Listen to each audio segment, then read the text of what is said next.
విశాఖలోని Andhra university engineering కళాశాల ముఖద్వారం ఇటీవల భారీ వాహనం ఢీకొట్టడంతో పూర్తిగా దెబ్బతింది.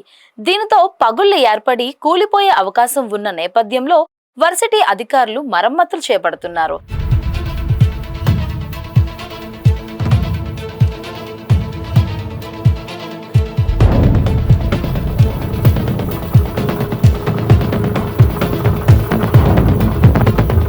ఈ ద్వారం గుండా 3వ పట్టణ పోలీస్ స్టేషన్ పై గల వాల్తేరు ప్రధాన రహదారికి వెళ్లేందుకు వాహనాల రాకపోకలకు ఆటంకం ఏర్పడింది. ఓవైపు వాహన మరమ్మతులు పనులు అవుతున్నా వాహన చోదకులు మాత్రం అవేమీ మాకు పట్టవు అంటూ ఆ దారిలోనే ప్రయాణాలు కొనసాగిస్తున్నారు.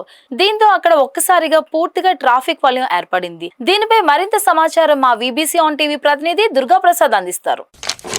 విశాఖలోని ఆంధ్ర యూనివర్సిటీ ముఖద్వారం ఏదైతే మద్దిలపాలెం జంక్షన్లో ఉన్న ఈ ముఖద్వారం ప్రస్తుతం మన విజువల్స్ చూస్తున్న ప్రకారంగా ఏదైతే పనులు జరుగుతున్నాయి, సుమారు 27 ఏళ్ల కిందట నిర్మించిన ఈ ముఖద్వారం అయితే ప్రస్తుతం పూర్తిగా బీట్లు వాటిల్లడంతో యూనివర్సిటీ అధికారులు అయితే దీన్ని తొలగించాలని చెప్పేసి చర్యలు చేపట్టారు. ఈ నేపథ్యంలో ఇక్కడ పనులు కూడా జరుగుతున్నాయి. దాన్ని తొలగించేందుకు ఓవైపు ఆ కార్మికులతో పనులు చేస్తూ ఉంటే మరోవైపు మాత్రం ఆ పిల్లర్ ఏదైతే పడిపోయి స్థితిలో ఉండగా ఆ స్థితిలోనే ప్రయాణాలు కూడా ఎవరు ఆపకుండా వెహికల్స్ కంటిన్యూ వెళ్తున్న పరిస్థితి చూడొచ్చు. ఈ నేపథ్యంలో మద్దిలపాలెం జంక్షన్ అంతా కూడా పూర్తిగా ఆ ట్రాఫిక్ అంతా ఆగిపోయిన పరిస్థితి. మరోవైపు యూనివర్సిటీ అధికారులు గతంలోనే దీనిపై స్పందించారు. పూర్తిగా ఈ ఏదైతే ఎంట్రన్స్ ఉందో ఈ మొత్తం ముఖద్వారం ఉంది, ముఖద్వారంతో కూడా పూర్తిగా పగుళ్ళు ఏర్పడ్డాయి. ఈ పగుళ్ళు ఏర్పడడం ఇప్పటికైనా ఇది కూలిపోయే పరిస్థితి ఉందని చెప్పేసి ఏ యూనివర్సిటీ అధికారులకి స్థానిక ప్రజల సమాచారం ఇవ్వడం, అదేవిధంగా యూనివర్సిటీ ఉద్యోగులు కూడా ఆ సమాచారం ఇవ్వడంతో ఈ నేపథ్యంలో వీటితో పాటు అధ్యాపకులు కూడా దీనిపై స్పందించారు. తక్షణం దీన్ని తొలగించాలని చెప్పేసి కూడా కార్యకలాపాలు ప్రారంభించారు. ఈ నేపథ్యంలో పూర్తిగా మద్దిలపాలెం జంక్షన్ కూడా ట్రాఫిక్ ఆగిపోయిన పరిస్థితి. ఈ నేపథ్యంలో వైపు మొత్తం పిల్లర్ అంతా కార్మికులతో తొలగిస్తున్న నేపథ్యం, మరోవైపు ఎంట్రన్స్ లో కూడా దీన్ని తొలగిస్తున్నారు. అయినప్పుడు కూడా ఓవైపు పనులు జరుగుతున్నా కూడా ఎవరు కూడా దానిపై పూర్తిగా చూడకుండా, దానిపై పూర్తిగా గ్రహింపు లేకుండానే పూర్తిగా ప్రయాణాలు ఆగిపోకూడదన్న ఉద్దేశంతో అటువైపు వెళ్ళే 2 వీలర్స్ కావచ్చు, 4 వీలర్స్ కావచ్చు కంటిన్యూగా అదే వేలో వెళ్ళిపోతున్న పరిస్థితి విజయపడమని చూడదు. ఈ నేపథ్యంలో మొత్తం మద్దిలపాలెం జంక్షన్ కూడా పూర్తిగా ట్రాఫిక్ వలయలో చిక్కుపోయింది మనం చెప్పుకోవచ్చు.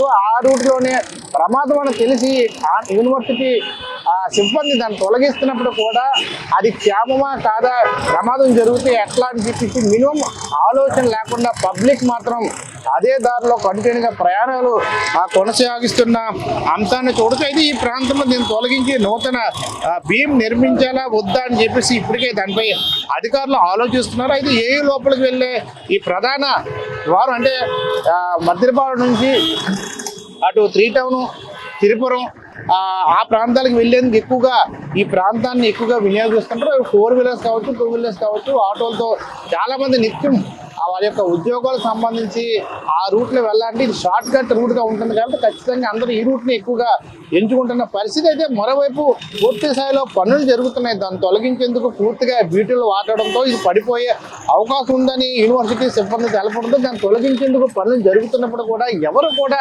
దాన్ని పట్టించుకోకుండా అదే మార్గంలో కంటిన్యూగా వెళ్తున్న పరిస్థితి మనం చూడొచ్చు. అయితే ప్రమాద స్థాయి ఉందని చేసి యూనివర్సిటీ సిబ్బంది దాన్ని తొలగించేందుకు ప్రయత్నం చేస్తున్నప్పుడు కూడా పబ్లిక్ దాన్ని సహకరించకుండా వారి పనుల్లో నిమగ్నమై అదే దారిలో వెళ్తారు. అయితే ప్రమాదం జరిగితే భారీగా ఆ ప్రమాదం చోటు చేసుకునే అవకాశం ఉంది. ఎందుకంటే కూలిపోయే పరిస్థితి ఉంది. మరోవైపు దాన్ని తొలగించేందుకు పనులు చేస్తున్నప్పుడు కూడా ఎవరు ఆ వేలో వెళ్లకుండా ఆగట్లేదు. ఇప్పటికైనా యూనివర్సిటీ సిబ్బంది అయినా లేదా ట్రాఫిక్ పోలీసులు దీనిపై తక్షణమే స్పందించి ఈ రూట్ని పూర్తిగా నిలుపుదల చేయాలి. ఖచ్చితంగా ఈ రూట్ పూర్తిగా బంద్ చేస్తేనే ఎవరు కూడా ఈ రూట్లో ప్రవేశించకుండా ఉంటారు, ఈ రూట్లో వెళ్లకుండా ఉంటారు. కాబట్టి ప్రమాదాల నుంచి కాపాడాలంటే, ప్రమాదం నుంచి రక్షించాలంటే ఖచ్చితంగా పూర్తిగా ఈ పనులు అయ్యే వరకు కూడా ఈ రూట్లు బంద్ చేస్తేనే కానీ లేకపోతే ప్రమాదం కోరి తెచ్చుకునే పరిస్థితి పుష్కలంగా ఉంటుందని కూడా మనం చూడొచ్చు.